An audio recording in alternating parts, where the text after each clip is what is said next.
Creating and maintaining a happy, ecstatic, blissful, successful, fulfilling relationship is an art, and it's also a science, and it is something that everybody can do and experience. These couples are asking questions that allow them to go into domains of great gratitude, love, and expansion.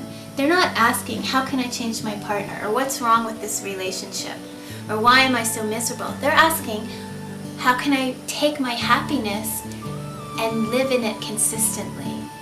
How can I take any limit I've imposed on my own joy and let it go?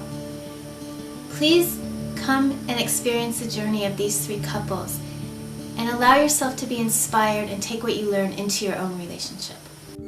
Before the body, before the story, before the name. Before I met Edward, I was with a friend and saw this most gorgeous sunset. And I had this yearning to be with someone that I could share this with, that I loved, who loved me.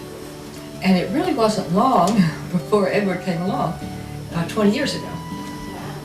The way we met was his 4.5-year-old little boy came over and picked me out of a crowd and was kind of flirting with me and gave me a balloon.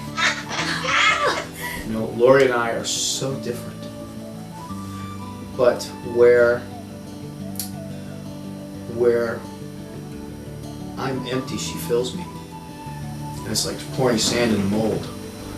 Yeah, you have a wonderful gift of breaking the barriers down, allowing people to be who they are.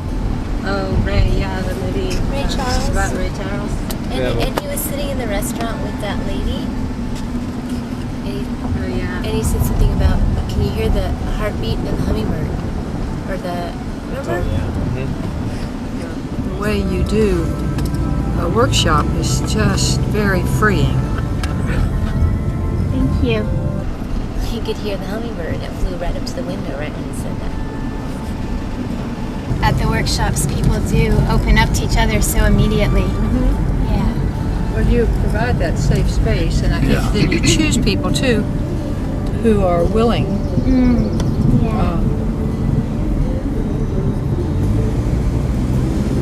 And you very quickly bring people at ease, I think. Thank you. I have an idea. I thought we were going to Mexico. Where do you think? To the beach. To the ocean.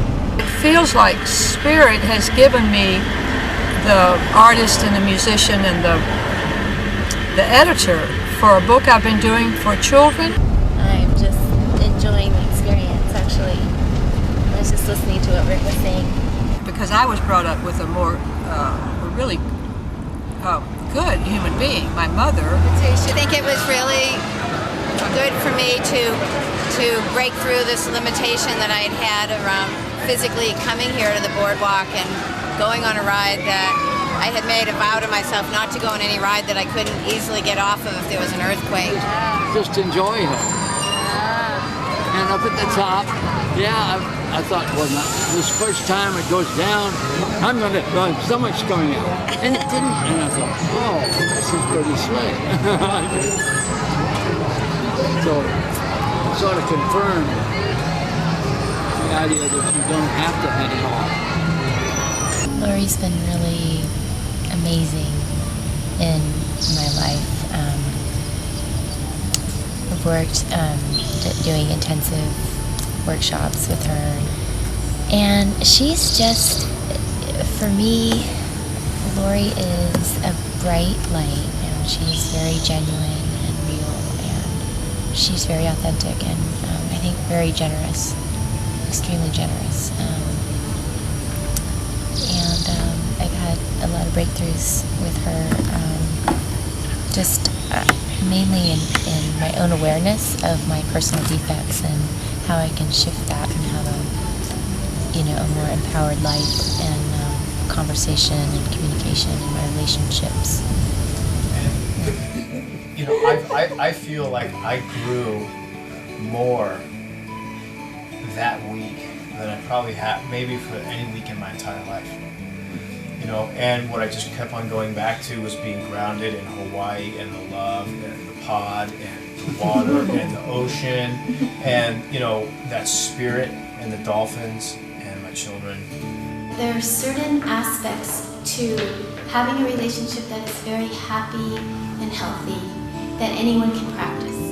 At the silent chord, and yet before phenomena began. Oh,